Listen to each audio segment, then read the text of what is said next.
Assalamualaikum warahmatullahi wabarakatuh. Kami dari Universitas Bina Sarana Informatika ingin mempresentasikan tentang pengujian piutang.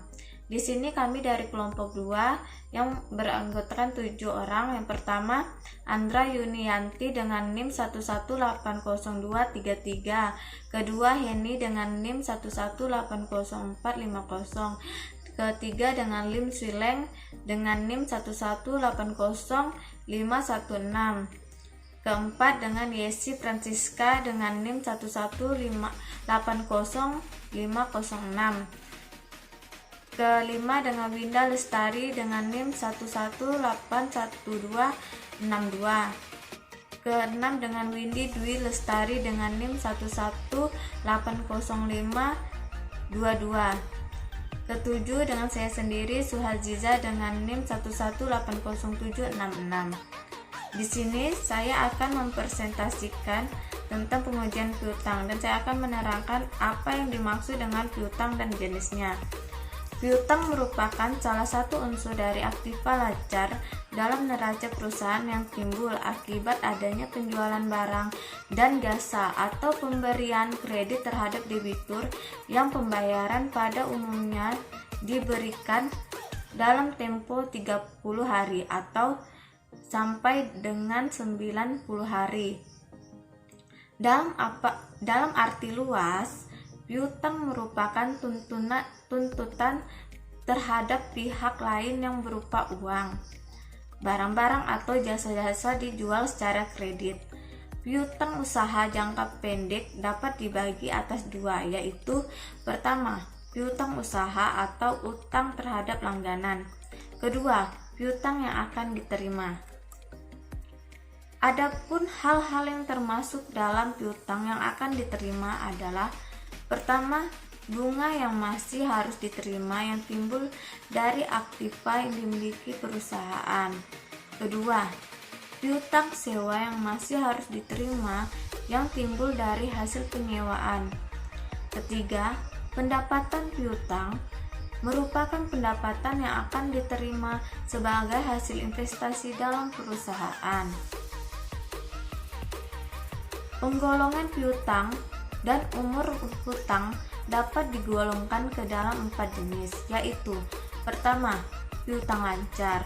Kedua, piutang tidak lancar. Ketiga, piutang yang dihapuskan. Keempat, piutang dicadangkan. Jenis-jenis piutang. Warren, Riff, dan Fish mengklarifikasikan piutang ke dalam 3 kategori, yaitu piutang usaha, wesel tagih, dan piutang lain-lain. Sebagai berikut. Pertama, piutang usaha. Kedua, wesel tagih. Ketiga, piutang lain-lain. Saya Windy Dwi Lestari dengan NIM 1180522. Saya akan menjelaskan jenis-jenis piutang. Di sini ada 3 kategori jenis piutang, yaitu piutang usaha, wesel tagih, dan piutang lain-lainnya. Di mana piutang usaha ini timbul karena adanya penjualan secara kredit. Transaksi paling umum yang menciptakan piutang usaha adalah penjualan barang atau jasa secara kredit. Piutang usaha semacam ini normalnya diperkirakan akan tertagih dalam periode waktu yang relatif pendek seperti 30 atau 60 hari. Sedangkan untuk wesel tagih adalah jumlah yang terutang bagi pelanggan di saat perusahaan telah menerbitkan surat uang utang formal. Sepanjang wesel tagih diperkirakan akan tertagih dalam setahun. Wesel biasanya digunakan untuk periode kredit lebih dari 60 hari. Sedangkan untuk piutang lain-lainnya biasanya disajikan secara terpisah dalam neraca. Jika piutang ini diharapkan akan tertagih dalam 1 tahun, maka piutang tersebut akan diklasifikasikan sebagai aktiva lancar. Jika penagihannya lebih dari 1 tahun, maka piutang ini diklarifikasikan sebagai aktiva tidak lancar dan dilaporkan di bawah judul investasi. Perbedaan masing-masing dari piutang.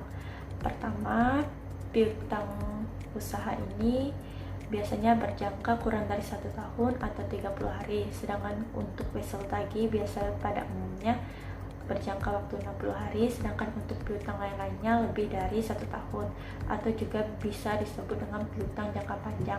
Kedua, perbedaannya pada piutang usaha ini dimasukkan dalam aktiva lancar, sedangkan untuk wesel tagih ini bagian yang telah jatuh tempo dalam waktu 1 tahun diperkirakan sebagian aktiva lancar, sedangkan yang lebih dari 1 tahun piutang jangka panjang. Sedangkan untuk piutang lain-lainnya pada umumnya termasuk dalam piutang jangka panjang. Yang ketiga, piutang usaha berkaitan dengan operasi utama perusahaan sehingga harus dapat ditagih. Sedangkan untuk wesel tagih mensyaratkan adanya jaminan sehingga jika saat jatuh tempo tidak dapat melunasi maka jaminan tersebut dapat dijual. Sedangkan untuk piutang lain-lainnya tidak berkaitan dengan operasi sehari-hari dan biasanya dilaporkan di neraca sebagai kelompok aktiva tidak lancar. Selanjutnya masuk ke materi pengujian piutang.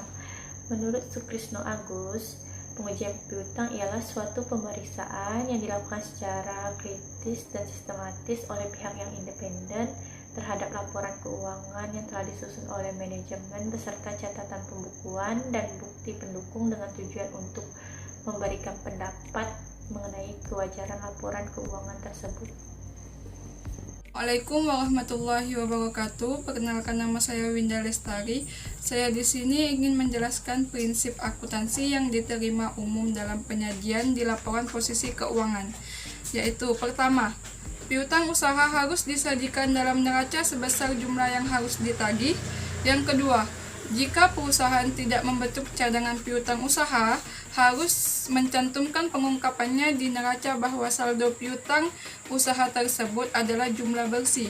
Yang ketiga, jika piutang usaha bersaldo material pada neraca, harus disajikan rinciannya di laporan posisi keuangan. Yang keempat, piutang usaha bersaldo kredit terdapat pada kartu piutang pada tanggal neraca disajikan dalam kelompok hutang lancar. Yang kelima, jika jumlah material piutang non-usaha harus disajikan terpisah dari piutang usaha. Tujuan pengujian substantif terhadap piutang usaha. Yang pertama, memperoleh keyakinan tentang keandalan catatan akuntansi yang bersangkutan dengan piutang. Yang kedua, pengujian ditunjukkan untuk membuktikan apakah aktiva yang dicantumkan di neraca sesuai dengan aktiva yang sesungguhnya ada dan berasal dari transaksi yang benar-benar terjadi. Yang ketiga, membuktikan asersi kelengkapan piutang yang dicantumkan di neraca. Yang keempat, membuktikan hak kepemilikan klien atas piutang yang ada di laporan posisi keuangan. Yang kelima, membuktikan kewajaran penilaian piutang yang dicantumkan di laporan posisi keuangan.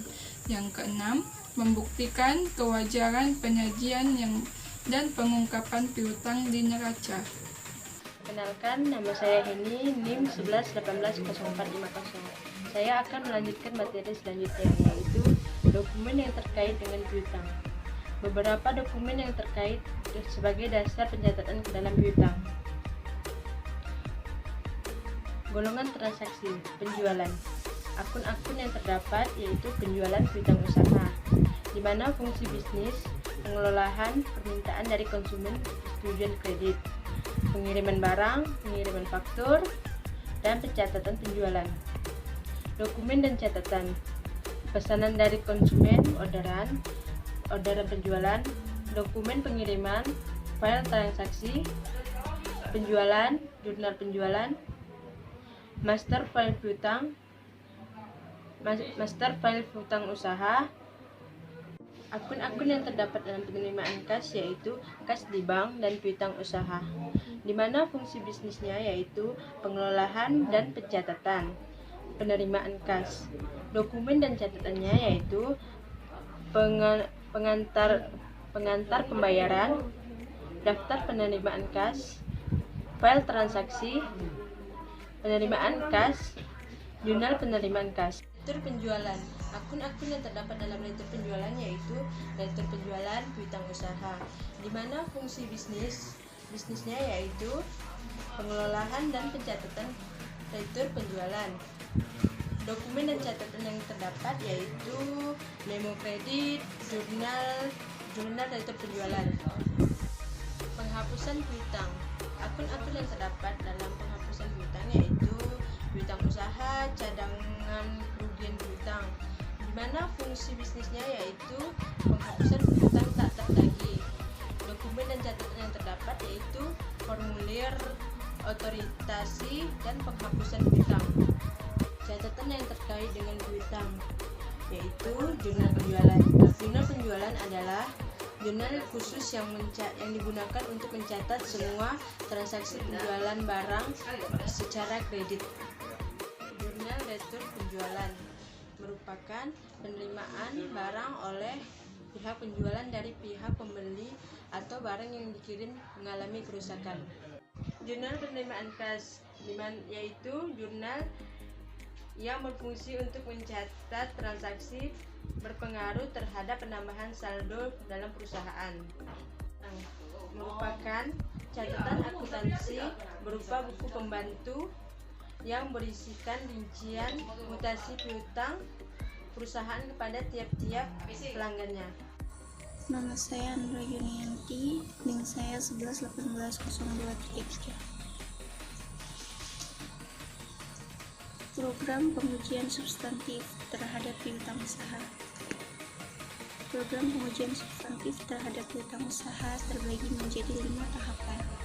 Tahap yang pertama ada prosedur audit awal.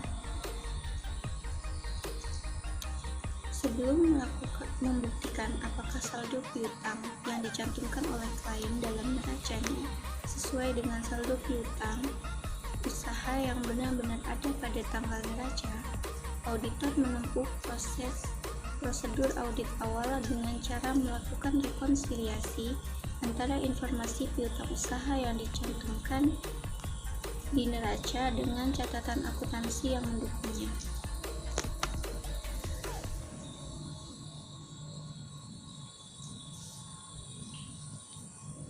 Dalam melakukan rekonsiliasi informasi piutang usaha di neraca dengan catatan akuntansi yang bersangkutan, auditor melakukan 6 prosedur audit berikut.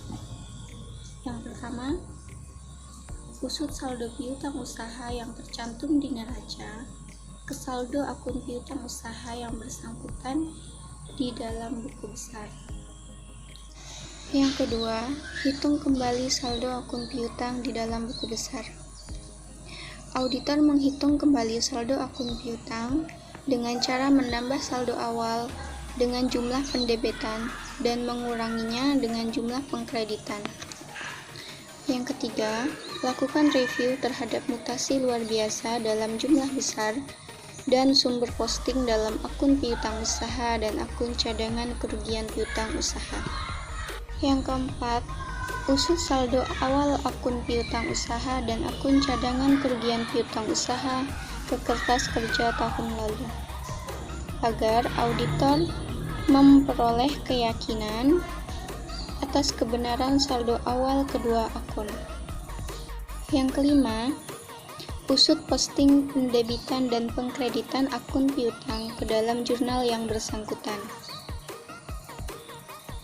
Yang keenam, lakukan rekonsiliasi akan kontrol piutang di dalam buku besar ke buku pembantu piutang yang bersangkutan, di mana pendebitan di dalam akun piutang usaha diusut ke jurnal penjualan dan pengkreditan ke akun diusut ke jurnal penerimaan kas dan jurnal umum. Buku besar yang dimaksud adalah buku besar piutang usaha, buku besar piutang non-usaha, dan buku besar cadangan kerugian piutang. Saya akan menjelaskan presentasi selanjutnya. Perkenalkan, nama saya Yesi Francisca, NIM saya 11180506. Prosedur analitik. Lakukan prosedur dengan menghitung rasio. 1. Tingkat perputaran piutang usaha dengan pembuatan pendapatan penjualan bersih ditambah rata-rata piutang usaha. Kedua, piutang usaha dengan aktiva lancar, yaitu saldo piutang usaha ditambah aktiva lancar. Ketiga, rate of return on sales. yaitu laba bersih ditambah pendapatan penjualan bersih. Keempat, rasio kerugian piutang usaha dengan penjualan kredit, yaitu kerugian piutang usaha ditambah penjualan. Kelima, rasio kerugian piutang usaha dengan jumlah piutang usaha yang tidak tertagih, yaitu kerugian piutang usaha ditambah piutang usaha yang sesungguhnya tidak tertagih. Keenam, lakukan analisis dengan prosedur analisis dengan harapan dari data masa lalu. Prosedur terhadap transaksi rinci. 1. Periksa sampel transaksi piutang yang tercatat ke dokumen yang mendukung timbulnya transaksi usaha, seperti periksa penerbitan akun piutang usaha ke dokumen-dokumen pendukung seperti berhubungan dengan faktur penjualan, order penjualan, laporan pengiriman barang. Dan periksa pengkreditan akun piutang ke dokumen pendukung seperti pelunasan piutang usaha. Kedua, melakukan verifikasi bisa batas cut-off transaksi penjualan dan retur penjualan, seperti periksa dokumen yang mendukung timbulnya piutang usaha dengan minggu terakhir tahun yang diaudit dan minggu pertama tanggal neraca, dan periksa dokumen yang mendukung transaksi. Ketiga, lakukan verifikasi bisa batas cut-off transaksi pelunasan kas, seperti lakukan observasi apakah semua kas yang diterima pada hari terakhir yang diaudit telah benar-benar masuk ke dalam kas, setoran dalam perjalanan, dan penerimaan kas pada tahun berikutnya tidak dimasukkan. Dan lakukan riset terhadap dokumen berikut ini, seperti ringkasan transaksi kas harian, kopi bukti store, rekening koran bank beberapa hari sebelum dan sesudah diaudit. Perkenalkan, nama saya Lim Suling, NIM 11180516. Pengujian terhadap saldo akun rinci. 1. Lakukan konfirmasi piutang. 2. Lakukan evaluasi terhadap kecukupan akun cadangan kerugian piutang usaha yang dibuat oleh klien. Verifikasi penyajian dan pengungkapan. Bandingkan penyajian piutang usaha di neraca dengan prinsip akuntansi diterima umum. Memeriksa klasifikasi piutang usaha ke dalam kelompok aktiva lancar dan tidak lancar. Periksa jawaban konfirmasi bank dan piutang usaha atau dagang. Periksa klasifikasi piutang ke dalam kelompok piutang usaha dan non-usaha. Periksa kecukupan pengungkapan akuntansi untuk piutang antara pihak yang memiliki hubungan istimewa piutang yang digadaikan atau anjak piutang. Periksa surat presentasi klien mengenai piutang sesuai tanggal neraca untuk menentukan ketepatan pisah batas kode. Sekian presentasi dari kelompok kami. Jika ada kata-kata yang salah atau kata-kata yang tidak mengenakan di hati saudara-saudara, kami minta mohon maaf. Sekian dan terima kasih.